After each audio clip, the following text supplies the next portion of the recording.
buenas noches y bienvenidos a Versos a Media Luz. Aquí nos encontramos un sábado más y como siempre en la magnífica compañía de Carmina Martínez Remis. Buenas noches, Carmina. Buenas noches, Ana María. Otro sábado para poder disfrutar de la poesía, ¿sí?, en nuestro ratito de charla y de reflexión. Muy bien, sí, estupendo. Además, un programa que va teniendo bastante auge, por lo menos por las llamadas que yo tengo, y les gusta. Creo que la poesía siempre es bonita. Además de verdad. ¿Qué reflexión nos traes para hoy? ¿Qué pensamiento? Bueno, pues verás, yo ya sé que hace un mes o mes y algo hubo el día de San Valentín y la reflexión va sobre esta persona, sobre este personaje. Sí, no es por nada, porque supuestamente todo el mundo sabe quién era San Valentín, etcétera, etcétera, ¿no? Pero yo quiero pues hacer un poco una anotación sobre este personaje. Este personaje pues fue uno de los dos mártires que existió, digamos, en el siglo III de nuestra era, en la segunda parte del siglo, cuando reinaba Claudio el Gótico, Claudio II el Gótico. En su principio, este hombre era médico y de médico pasó a ser sacerdote. Lo que hacía era casar a los militantes, a los militares, algo que en realidad en este caso el emperador no estaba de acuerdo y le amonestó pues en varias ocasiones. Dado a que no hacía caso, pues al final lo degolló, es decir, sí, además es verdad, le cortó la cabeza, ¿no? Esto fue en el 270 de nuestra era. Aparte de esta connotación, pues quería decir que la fiesta de San Valentín fue realmente creada por primera vez alrededor del 498 por el Papa Gelasio, que le pareció una buena idea, dado que entonces, como todos sabemos, también había esas fiestas que las llamaban fiestas paganas, es decir, fiestas de amor, pero un poquito, bueno, es un poco erótica, subidas de tono, sí. Entonces, tiraron la idea de hacer este tipo de fiesta para llevarlo, lógicamente, al terreno correspondiente religioso. Y de ahí viene San Valentín. San Valentín, en este caso, tuvieron que elegirlo entre tres mártires que hubo en aquella fecha. Y parece que este fue el más indicado, dado su característica de, digamos, aparte de médico, de sacerdote y sobre todo que casaba a estas personas. En este caso, también quiero decir que, bueno, esto, vamos a ver, empezó sí en el 498, pero en el 1969 fue quitado del santoral, el santoral católico, porque por lo visto había una serie de problemas y tal, lo quitaron. Y luego ya en el 2014, es decir, hace muy poquito, el Papa Francisco, pues tuvo la idea, es más, hasta participó en esa fiesta que no eran oficiales, pero realmente las hemos hecho siempre, ¿no? Y participó y desde entonces la volvió a meter otra vez en ese santoral que tienen en este caso los católicos. Por último, también quiero decir que este santo está considerado, es más, le veneran de esta manera, por decirlo de alguna manera, tanto en la Iglesia ortodoxa, en la Iglesia luterana y en la Iglesia anglicana. Y bueno, es cortito lo que acabo de decir, pero bueno, era una notación de que supierais realmente de dónde sacaron esa fiesta tan bonita, los enamorados, y de qué personaje era. ¿Ya está? Pues sin duda un personaje a tener en cuenta, sobre todo el próximo febrero, el año que viene, pues pensar un poquito más en la historia y de dónde venía todo esto. Además, más realmente fue un problema, porque es que había tres, entonces otro era un obispo, otro... Y, bueno, se ve que este fue el que dio más la nota dentro de este proyecto. Y bueno, pues ahí está. Pero que es el Día de los Enamorados, no es el Día de los Amigos, ni el Día de los familiares, ni nada. Es exclusivamente el Día de los Enamorados. Un amor de romance, ¿no? Bueno, pues ya está. Interesante. Sí, sí. Pues dicho queda ese pequeño conocimiento de San Valentín y vamos a pasar ahora a la recomendación que nos traen desde el Rincón de la Poesía de la Biblioteca Municipal Manuel Altolaguirre de Benalmádena, Pueblo. Desde el Rincón Poético de la Biblioteca de Benalmádena, en este mes de marzo nos hemos encontrado el día 19. Y para este mes no habíamos preparado un autor en concreto. Hemos querido trabajar el mundo de la poesía japonesa, de los haikus, y su relación con los poetas españoles, que la hay bastante. Nos ha sorprendido encontrar algunos textos de Machado o de Luis Feria, un autor canario, del cual nos regalaron una antología muy hermosa, que les muestro aquí, asequible, fácil de conseguir, nueva, y que contiene poemas muy buenos de este señor, pero en concreto tiene dos libros que recogen todos los haikus que él escribió, desde su filosofía y desde su teoría del poeta. Cuando murió, al revisar los papeles que el poeta dejó en su casa, una de sus sobrinas encontró dos textos en los que definía la poesía y hablaba de la teoría del poeta. En uno de ellos nos decía: en el quehacer poético, el autor está siempre solo, siempre aislado. Es el precio tremendo que tiene que pagar por su obra, su soledad. Únicamente le rodean en el tránsito sus vivencias más íntimas y ese mundo particular, cerrado y único en el que nadie más que el poeta tiene cabida. He querido leer este texto para hacer significancia sobre lo que hemos trabajado, los haikus, esa poesía japonesa, cortita, tan profunda, que nace del mundo zen y que a él vuelve. Una poesía que se inspira en la naturaleza, donde se cuentan cosas muy pequeñitas, pero por las que quedarse mucho tiempo ensimismado. Es el sentimiento más profundo y el sentimiento que mejor se puede estirar a través de sencillas frases. Machado fue uno de los ejemplos poéticos que utilizó el haikus, escribiendo uno de ellos que me parece especialmente hermoso. De amarillo calabaza, en el azul como sube la luna sobre la plaza. Tras el vivir y el soñar está lo que más importa, despertar. Los haikus en la literatura occidental no tienen la misma medida o métrica, lo que aquí llamamos métrica, que en Japón.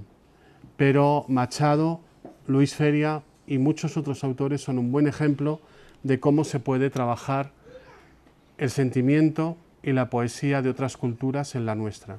Les invito a conocer el mundo de los haikus, a conocer su brevedad y a poder disfrutar de esa extensión sentimental tan inmensa que nos ofrece una poesía tan hermosa. Pues tras esta recomendación ya, Carmina, sí es momento de presentar a nuestro invitado de esta noche. Pues sí, nos acompaña hoy José Luis González Vera, poeta, escritor y muchísimas más cosas. Aquí presente. Buenas noches, José Luis. Hola, desde ¿qué luego, tal? Buenas noches. Como dice Carmina, muchísimas más cosas, madre mía. Bueno, lo que he hecho ha sido trabajar para lograr ser un marginal, o sea que tampoco es mucho. Lo que pasa es que hay que trabajar mucho para acabar siendo un marginal, o al menos un marginal que esté contento, Bueno, de contento serlo. dentro de lo que haces, ¿no? Sí, Claro, sí. eso es una buena cosa. Sí, eso yo creo que es uno de los fines de la vida que no todo el mundo consigue llegar a él, porque por lo menos estar contento con lo que uno mismo hace no siempre es fácil. Nacido en Antequera, premio extraordinario de licenciatura y doctor en Filología Hispánica por la Universidad de Málaga. Desde 1989 ejerces como profesor de instituto, siendo en la actualidad director del IES Mare Nostrum. En Málaga, sí. Cuéntanos un poquito toda esa trayectoria de cómo fue dedicarte al mundo de la enseñanza, esa licenciatura, ese premio extraordinario en licenciatura, que también llegar a obtener esa clasificación también es un mérito. Repito, es que lo que siempre he tenido, al menos lo que me inculcaron en casa, mis padres, fue la ética del trabajo. Entonces, de primera hora, más o menos era pequeño, o pequeño para más o menos tener claro lo que quería hacer. Yo sí sabía que me quería dedicar primero que quería estudiar en el mundo de las letras, y lo que nunca tuve claro es si, con una cierta edad, si iba hacia filosofía o iba hacia filología hispánica, que es lo que al final acabé haciendo. La reflexión simplemente fue que en filosofía no tenía lengua y literatura, que era lo que a mí me gustaba, literatura más que lengua. Y en filología sí la tenía, entonces me decanté por esa rama. Como estaba a gusto con lo que estaba haciendo, me gustaba y le entregaba muchas horas, pues después mis notas fueron buenas y de ahí es donde llegó el premio extraordinario de licenciatura. Y después pues tenía pocas salidas, no sabía muy bien qué podía hacer o qué quería hacer, y acabé sin saber muy bien cómo tampoco, eso sí te lo puedo decir, en el mundo de la enseñanza. En el mundo de la enseñanza descubrí que me gustaba, que estoy a gusto también y demás, y entonces pues por eso es por lo que todavía continúo ahí. Llevo 30 años de docencia ya. Madre mía. Y Es la provincia de Málaga, han pasado muchos alumnos por mis manos y generaciones. Generaciones. Yo ya le doy, yo tengo alumnas que son ya hijos de alumnos míos, evidentemente, Sí, claro. y mis alumnas primero pues tienen ya cerca de los 40 largos. Sí, claro, lógico. ¿Y Con es lo cual- posible en los tiempos que corren inculcar a esos nuevos alumnos precisamente ese trabajo, ese esfuerzo, si trabajas, estudias, consigues lo que quieres? Porque hoy en día la sociedad también está pegando un cambio generacional considerable. Vamos a ver, nunca ningún tiempo pasado fue mejor. Eso es algo que tengo muy claro en mi vida. Y yo sé que se habla de forma general o de forma genérica en contra del actual sistema de enseñanza. Yo soy agregado de enseñanzas medias por oposición, no fui a mis oposiciones, las saqué, yo saqué mis oposiciones a BUP, es decir, le he dado clases a lo que se suponía que era la élite cultural del país. Y debo decir que no eran mejores aquellos alumnos que estos, eran sistemas distintos, eran sociedades distintas, y lo que no podemos pretender es que una determinada generación sea rara dentro de su sociedad, ni mucho menos. La competencia digital que tienen los jóvenes ahora, pues la competencia aprendida, cuidado, que parece que es que los chicos vienen ya con su conocimiento del ordenador, saben manejar cacharros eléctricos y electrónicos, otra cosa es que tengan esa competencia digital, pero la que se le inculca ahora, por ejemplo, es infinitamente mayor que evidentemente la que tenían esas generaciones que ni sabían lo que era un ordenador. Respecto a los conocimientos suyos del mundo, su cultura es distinta, su cultura es diferente, que sabíamos los reyes godos de memoria. Sí, es verdad, lo sabían y se inculcaba y demás. Ellos saben manejarse, por ejemplo, en un lenguaje audiovisual, si nos vamos a audiovisual, que las generaciones anteriores no tenían y que es hacia donde va el mundo. Entonces es absurdo intentar comparar generaciones. Y si queremos hablar de lo mal que estaban las generaciones anteriores, no recuerdo ahora mismo el autor latino que hablaba de lo mal, y creo que era Cicerón, pero no quiero arriesgarme, de lo mal que estaban las generaciones latinas en aquel tiempo respecto a las anteriores. Claro. Eso es una sensación que han tenido todas las generaciones de que la suya ha sido la mejor y demás. Y yo debo decir que tengo la contraria. La generación joven tiene una serie de valores que no teníamos nosotros. Ellos están, por ejemplo, con una sociedad multirracial que yo no tenía. Cuando yo tenía 16, 17 años, en toda Málaga había un solo negro que vivía en Miraflores de los Ángeles, que era mi barrio, que yo lo conocía y demás. Yo no tenía que lidiar con una generación multirracial, multicultural, multiétnica, y sin embargo ellos sí, y lo están haciendo muy bien. Sí, no, además que son distintas generaciones, y eso que es lo que hay que respetar. Unos que respeten los anteriores y los anteriores que respeten Pero debo decir, eso tiene unos valores futuros, fantásticos. y ya está. Luego Claro, nosotros estábamos en un naturalmente. sistema que estaba calculado para expulsar a parte de la población del sistema educativo, y ahora estamos en un sistema en el que yo creo que está para integrar Integrar, claro. a toda la población dentro del Siempre sistema tiene que haber educativo. alguna cosa buena. Sí. Si no estamos De hablando. hecho, deberíamos aprender. Yo sigo siempre de sacando las los cosas mismos buenas. médicos, los mismos ingenieros, los mismos mecánicos y los mismos marginales que he ido sacando siempre. Sí, sí, no, que está visto que no. Sí, lo único eso que va eso cambiando cambia a lo poco. mejor son las tecnologías y las formas a lo mejor Sí, de impartir, exacto. que claro, además debe suponer un reciclaje constante por parte del docente. Sí, mira, yo voy a decir una cosa que va a ser muy poco popular entre la mayoría de los docentes que lo oigan. Lo digo con la autoridad que me dan los años que llevo de servicio y por donde he pasado. Nosotros los docentes nos pasamos la vida diciendo que tenemos que enseñarle a nuestros alumnos para que nuestros alumnos se reciclen, para que tengan capacidad de adaptarse a la vida moderna y demás. Y la segunda parte que decimos es que tenemos que crear una sociedad autocrítica, una sociedad que sea capaz de reflexionar sobre lo que está haciendo y demás. Y yo creo que ahora mismo uno de los colectivos con menos capacidad de autocrítica y con menos capacidad de reciclaje es precisamente mi colectivo docente en una banda de edad y en una banda de docencia. Y sé que son palabras polémicas, pero las puedo decir, No, pero es que es defenderlo verdad, es que es verdad. en los foros donde sea. Claro. Yo de todas maneras pienso que realmente esto es una comunión entre dos, es decir, entre la cultura cívica, los padres y los docentes, o sea, y los profesores. Si todos estuvieran a una, con esos nuevos futuros, esos jóvenes, otros jóvenes, estas jóvenes, como quieran llamarlo, realmente yo creo que sería mucho más productivo. Sí, pero es claro. que van los padres por un lado, los profesores por otro.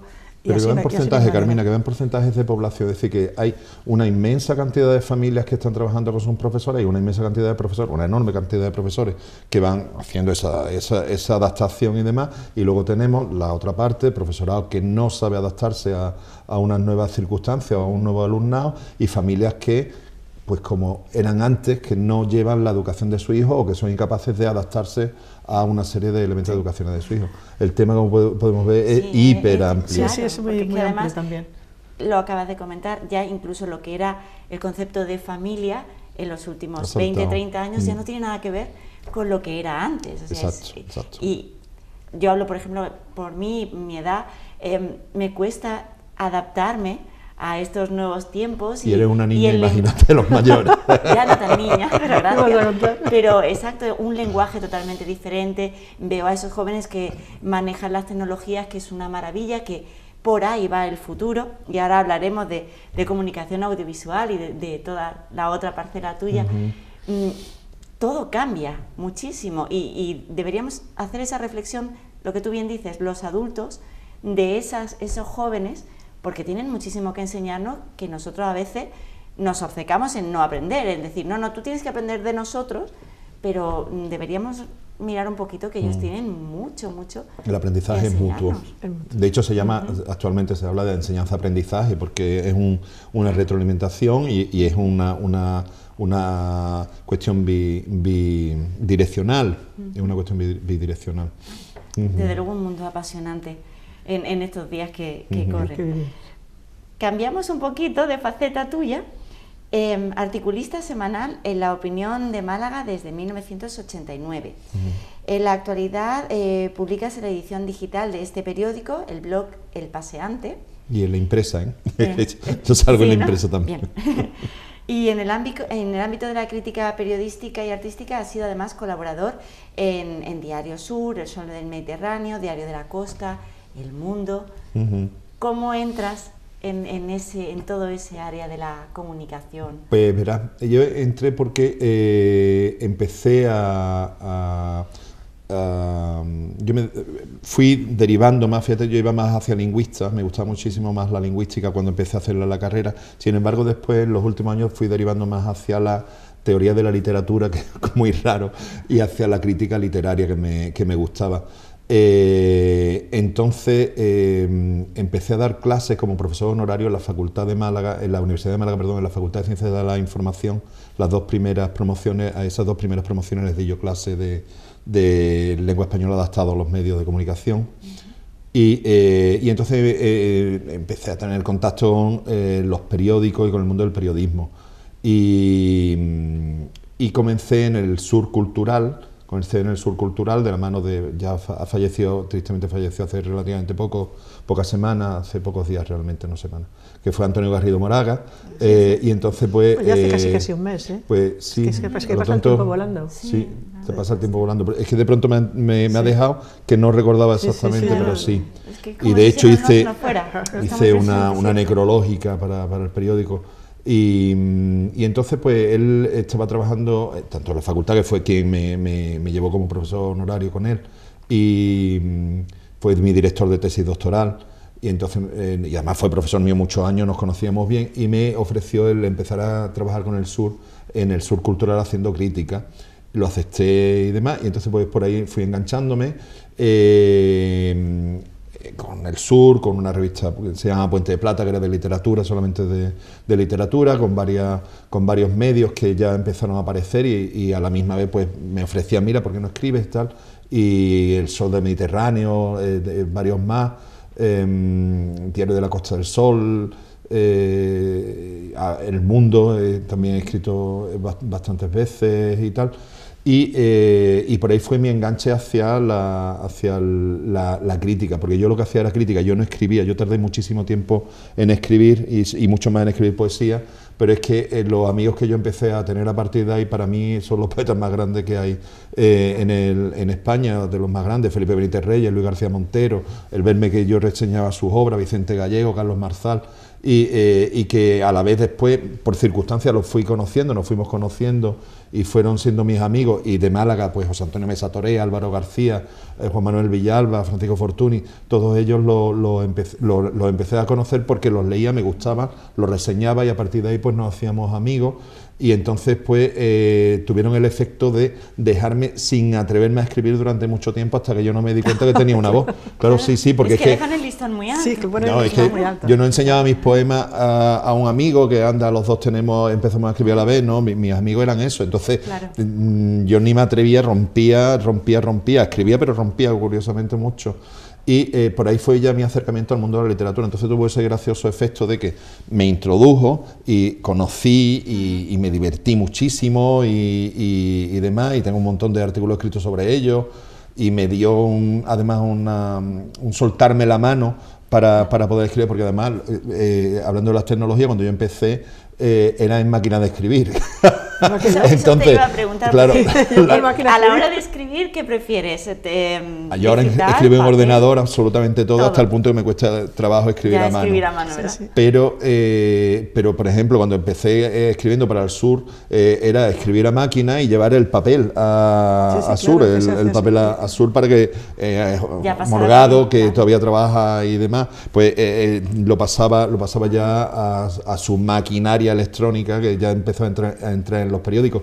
Pero eso hacía, el escribir a máquina te permitía muy poco error o muy poco margen de error, tenías que tenerlo pensado. Pues si nos vamos al siglo XVI, pensamos que Cervantes escribió el Quijote a mano, ya, o sea que Verdaderamente. te obligaba a un proceso de escritura Sí, totalmente sí, diferente. más Es lento, decir, es otro tipo primero de cosas. reflexión, y una vez que tienes la reflexión hecha, que ves que la frase no tiene similicadencias, que no tiene Claro, tienes rimas que- internas y tal, entonces empiezas y tiras, ¿no? Y eso fue mis comienzos. Eso me hizo que, bueno, que por lo menos mi escritura fuera conocida, y cuando abrió La Opinión, que es uno de mis grandes orgullos, pues me llamaron, pero me llamaron para crítica literaria. Lo que pasa es que yo tuve no mala suerte, porque tuve la suerte de cuando Joaquín Marín, que también el primer director de La Opinión, que también murió, me llamó, me dijo, mira, que no vas a hacer crítica literaria porque tengo el suplemento literario lleno. ¿Quieres hacer opinión? Y dije que sí, todavía no sé por qué, porque a mí me daba mucho miedo escribir opinión. De hecho, yo me acuerdo todavía lo que tardé en escribir los 2 primeros artículos, los 3, ¿no? Y que fueron horas y horas, una cosa horrorosa. Y sin embargo me puse y bueno, pues fui enganchando, y debo gustar porque no me han echado. O sea, un periodista a quien le tiene que gustar siempre a su director. A mis directores sé que les gusto porque no me han puesto de patitas en la calle.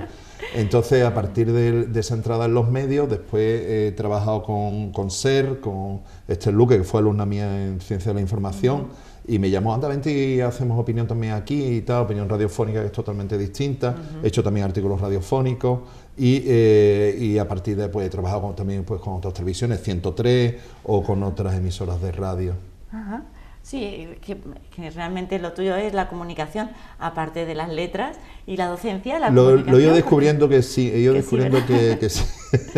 Pero Pero con el tiempo, lo he ido descubriendo con el tiempo que sí, que después me atrevía, que creo que no lo hago mal, porque ya te digo que no me ponen de patitas en la calle, es un mundo que no te pueden andar con mucha chalaura porque te echan. De Sí, hecho, totalmente. quedamos desde el inicio de La Opinión de Málaga, del inicio, quedamos nada más que mi amigo Gaby Veneroso y yo en Opinión.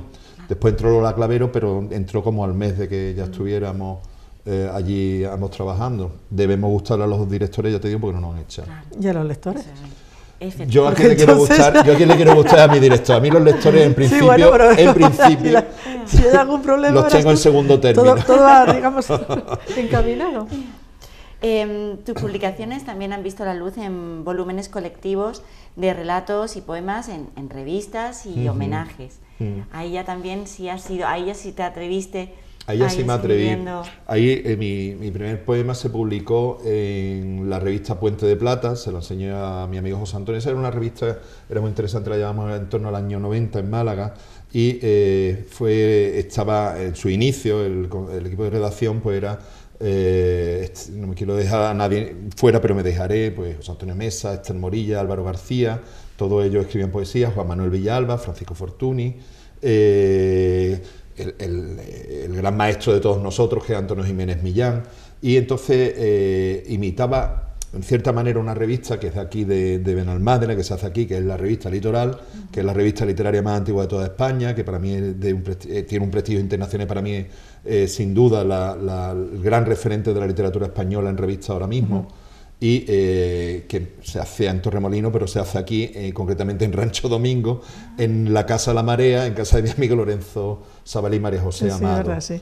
Y entonces pues nosotros la imitábamos, pero en blanco y negro, sin las posibilidades de Litoral, una revista muy a la malagueña, en el sentido de que era muy sobria, la tipografía malagueña tradicionalmente ha sido muy sobria, y entonces ahí es donde yo me atreví a enseñarle un poema mío primero a mi amigo José Antonio Mesa, que no me lo rompió, porque nosotros eso también éramos muy críticos unos con otros, y hacer taxi rack, repito, en un poema escrito en máquina de escribir, y decirte, toma aquí está, cariño. Eso no lo hacíamos, que ahora lo agradezco todos los poemas rotos, porque después me dio una visión de calidad y no me lo tenían que romper, porque o no fue lo una escribían crítica o lo rompían. positiva. Pero no voy a decir el nombre del novelista, es un gran novelista, malagueño, publica en las principales editoriales y demás, pero yo he visto coger una novela y decirle, mira, en la papelera creo que es su sitio más adecuado. Lo aseguro, y esa novela no salió de la papelera, ¿eh? Y no, deben ser momentos terriblemente desgarradores, pero bueno, si sirven, que obviamente sirven, para que el siguiente trabajo sea mejor y sea eso sí lo el aprendí que de todos sí. los amigos que he mencionado, Claro. Especialmente de los malagueños, el concepto de la lima, del verso, y el concepto del poema fallido y no tener piedad a la hora de criticar, sobre todo a los amigos. O sea, yo simplemente en crítica literaria lo que aprendí en el periódico o en la revista es que cuando me llegaba algo que no me gustaba o no lo consideraba digno de una reseña y tal, simplemente no lo reseñaba. Es decir, no hay ni una reseña negativa que yo haya escrito, porque me parece... nunca he tenido tantas ganas de vengarme de alguien, y si he tenido ganas de vengarme de alguien por mi envergadura le he soltado un guantazo, y entonces he considerado que ponerme a perder el tiempo escribiendo de alguien que no mereciera la pena no era cosa que mereciera la pena. Nunca le he pegado un guantazo a nadie, pero Metafóricamente hablando. simplemente me pongo delante y, Claro, y digo que no, las y cosas no he tenido claras que y llegar ya nunca a está. eso. Sí.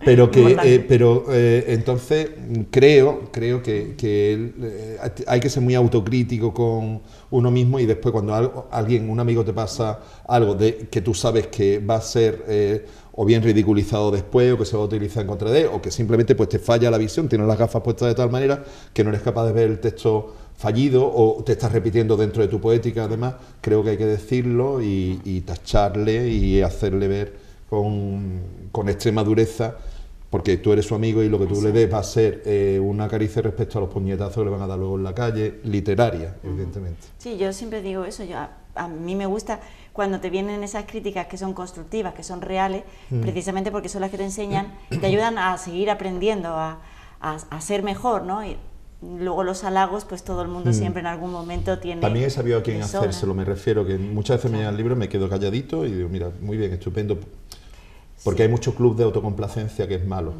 Sí, yo no Y al soy fin y al muy cabo tampoco partidaria hace de nadie ello. daño con publicar un mal poema. Lo único, una Aprendes de crítica otra mala. manera Pero bueno. también, es otra manera Por eso te digo. de aprendizaje. Tienes también trabajos de investigación que han visto la luz en revistas como Jávega, Palabras del 27, Puente de Plata, que lo has comentado antes.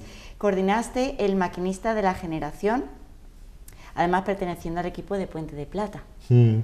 Las revistas literarias, mis trabajos de investigación, también tuve la suerte de que no tuve demasiados problemas para publicar. Yo hice mi tesina de licenciatura de un autor malagueño entonces desconocido, que era Juan José Relosilla, era un periodista del 19, eso me hizo que me dedicara también al mundo del periodismo, al estudio de la historia del periodismo, que también me valió después para entrar en la Facultad de Ciencias de la Comunicación. Ya te he dicho como honorario. Estuve solamente dos cursos, a los 2 cursos me fui porque no estaba a gusto en la docencia universitaria y me iba a dar más problemas que otra cosa, entonces me volví a mi instituto y me quedé muy tranquilo. He traído un cuadernito pequeñito de aquella época, que me lo publicó Paco Peralto, sí, en una colección que tenía Corona del Sur, que es sobre historia del periodismo, ¿sabes? Es una aproximación... Como arma política. Sí, unas pinceladas que di sobre el periodismo del 19, y entonces de ahí pues vienen publicaciones de Jávega y demás. Luego pues mi tesis la hice sobre Jaime Gil de Viedma, pero era más de lingüística computacional, era un intento de ver hasta dónde podíamos llegar con los ordenadores, te estoy hablando del año 90, dentro de la crítica literaria, y lo que diseñé fue un programa para llegar a la conclusión de que no servía para nada, pero para eso necesité como 2000 folios.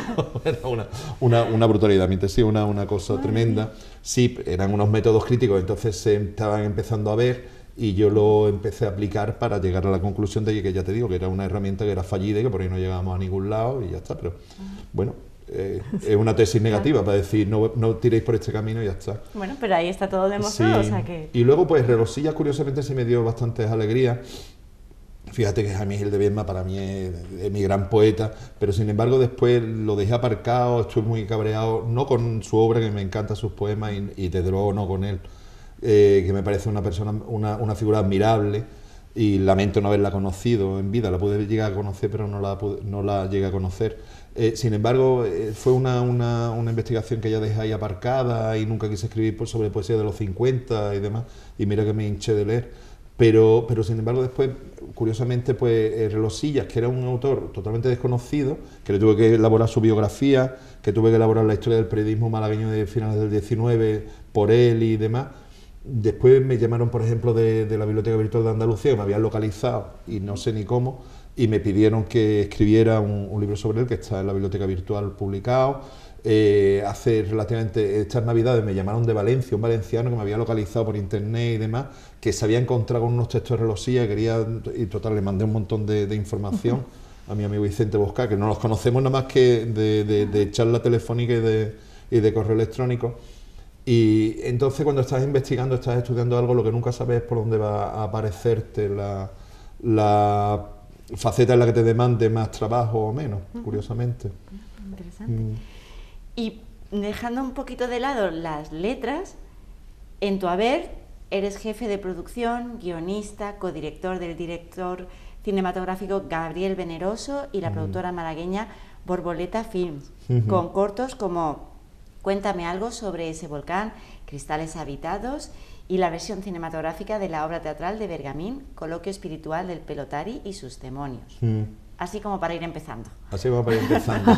Madre mía. Verás tú, cuando yo empecé en La Opinión, el primer día que nos llamaron para hacernos, para el número 0, las fotos de quienes íbamos a estar en Opinión y tal, pues llegué con Gaby Veneroso.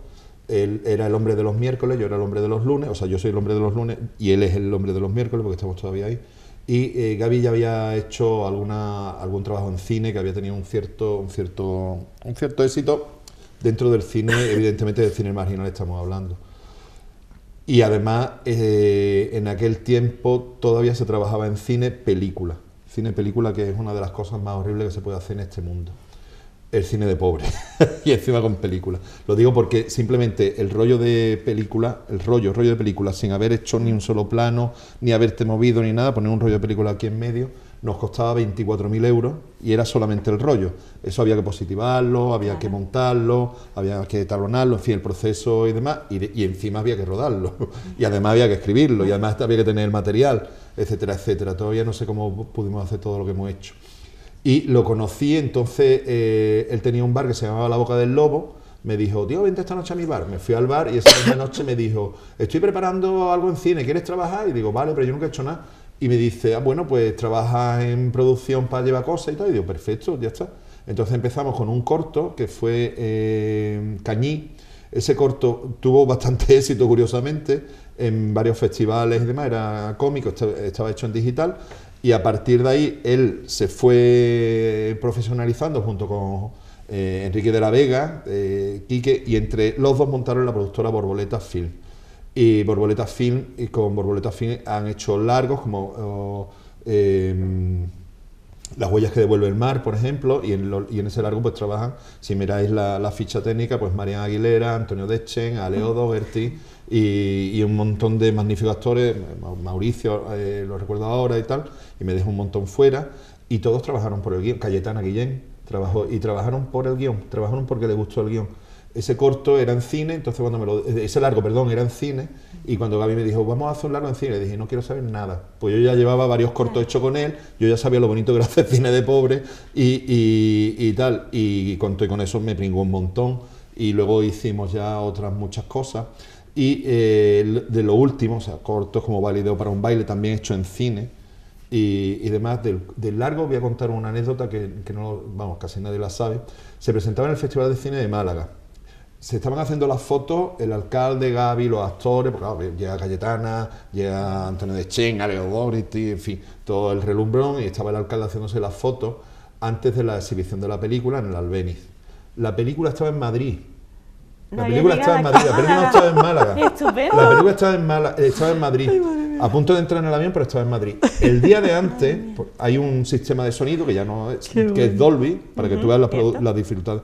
Entonces Dolby no es nadie, Dolby no puedes hablar con Dolby, no puedes llamar a un teléfono de Dolby, no hay nada. Dolby es un señor que te llega, que tiene la sede en Londres, entonces un señor que te llegaba con un sello, un maletín, un sello especial, que lo ponía, entonces al poner Dolby se podía exhibir en la sala de cine de todo el mundo. Si no tenías ese sello, no se podía exhibir. Bien, pues faltaban de todo el presupuesto 6.000 euros, 1 millón de pesetas, porque no estábamos todavía en euros, para poner ese sello. Y ese sello tú no podías llamar y decir, oye, que te lo pago luego, que tal, nada. O tenías las 6.000 y lo pagabas, los 6.000 euros, o no había ese sello, y no se podía exhibir en ninguna sala del planeta. Porque Dolby lo que hizo fue regalar su sistema para que se hiciera sonido a todas las salas, pero a cambio no se podía exhibir de ninguna de las maneras algo que no llevara el sello Dolby. Es una exclusividad.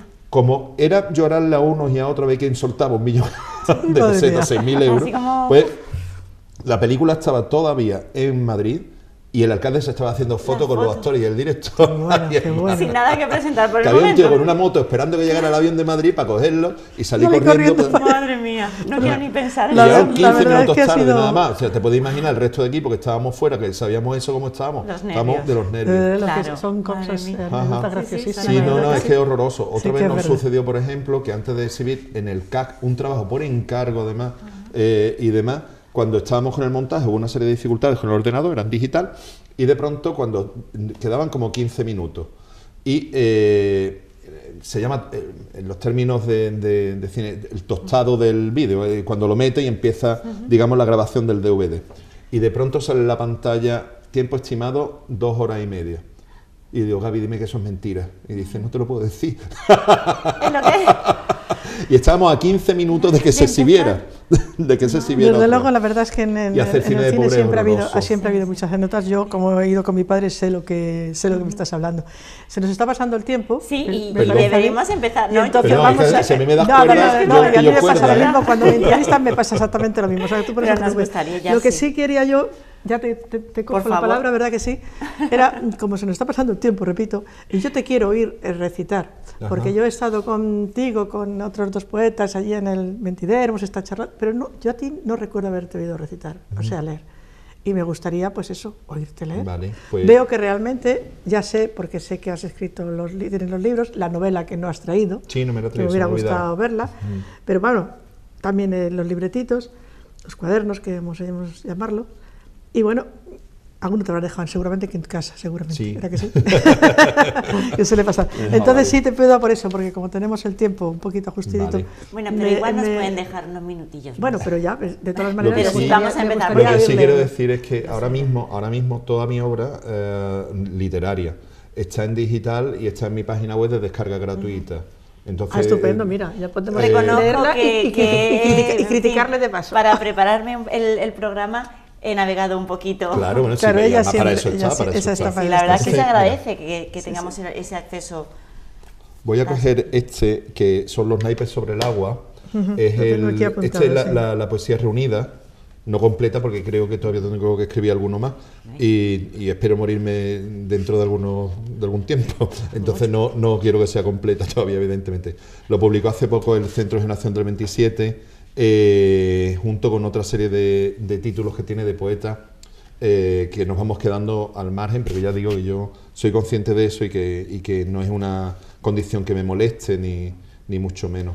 Entonces, de este libro, que reúne toda la poesía, y de mi último libro, que se llama A Oscuras, que estaba solamente en edición mía, digital, allí en la página web alojada, pues voy a leer Ceremonial. Muy bien. El telediario hoy avisó lluvia. Limpio los ventanales para que su reflejo aminore el disgusto del barro presumible en el cristal. Podé todas las plantas y aseguré los toldos como contribuyente previsor de cualquier contingencia. La edad susurra trampas y uno ya se anticipa y corre de escenario en escenario, impermeable al río que lo mojó 2 veces. Los barruntos insisten sobre el cielo, algún parece que, algún quizás musitan los barómetros. Preparo una liturgia de la nada, en chándal, zapatillas y un roncola sin cáliz de los que se prescriben para insomnes. Reviso las noticias, continúa el pronóstico, incluso con detalles, eficaz pero tenue como el dolor añejo. El día se hace gris, arrecia, y aquí continuaré mañana, idólatra de noticiario, bajo la protección de estos ceremoniales, rumbo entre la zozobra. Bonito. Muy bonito. Muchas gracias. Me gusta mucho. Y de este que has comentado antes, el de A Oscuras, ese que es un libro, es un poemario, sí, también tuyo, pero sí. este no lo tenemos aquí. No, está solamente en digital y está incluido aquí en las completas. ¿Y de otro? Este es el primero que publiqué, Los Barrios Lentos, que lo publicó la Fundación Genesian con una colección que era La Lámpara Verde. Por eso es roja la lámpara y el libro es verde. El diseño de Juan Vidas, que es un fantástico diseñador de libros y que además a mí me gusta mucho, sí. Y estaba dentro de los suplementos de Puente de Plata. Este fue mi primer libro. Aquí cuando empecé yo quería hacer una poesía social, pero sin lamentos y demás. Luego yo hacía un intimismo bastante más mayor que en los primeros poemas.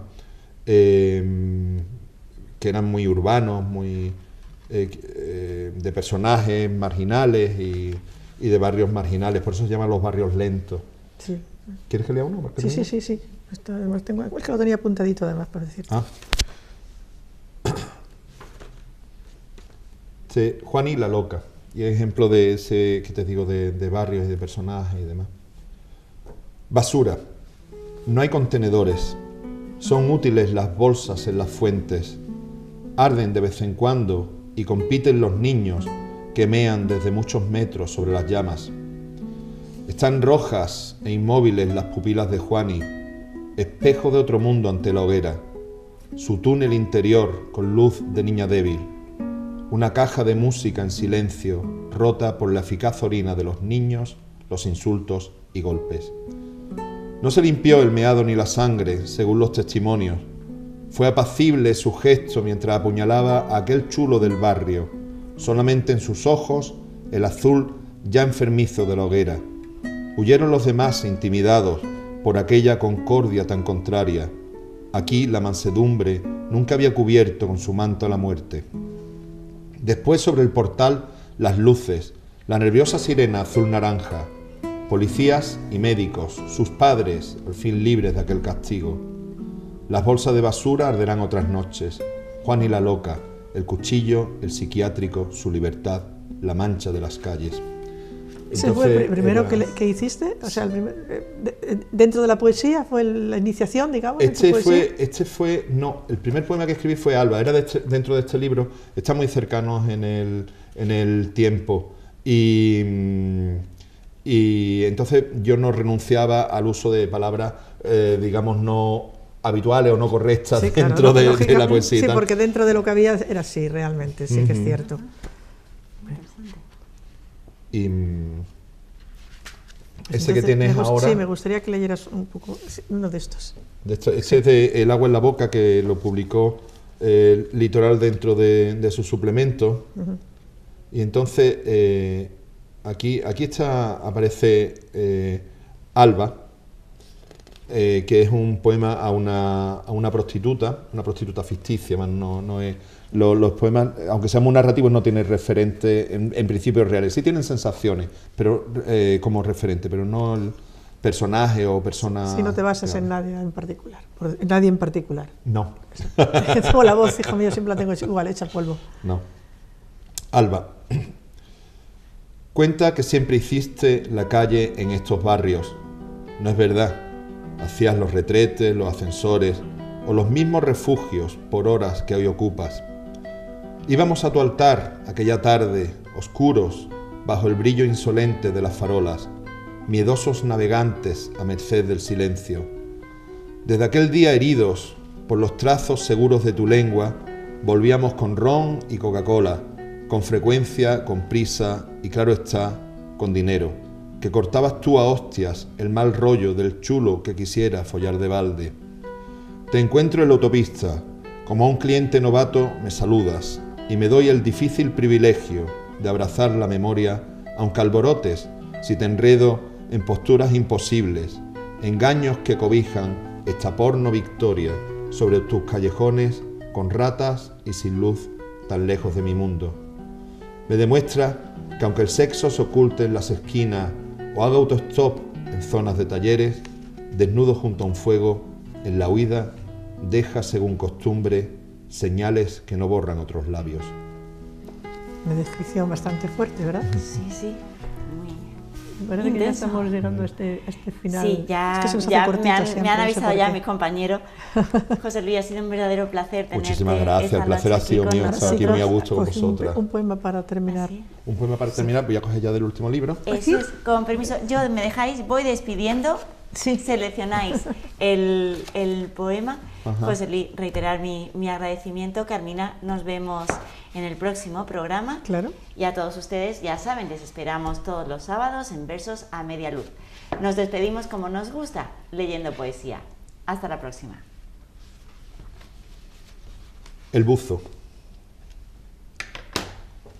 Expelía un pretérito inmediato antes de su retorno hasta la intransigencia con que afligen las olas. Lo sumerge tenaz un anhelo de calma.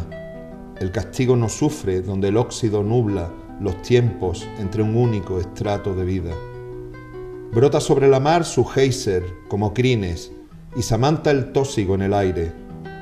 Las facturas pendientes, los litigios, ya invisibles por este ceremonial perpetuo, hacia el útero senda. Allí la lucidez del alga desdeñosa ante los soles, en su vaivén de origen tan segura. Muchísimo más oscuro.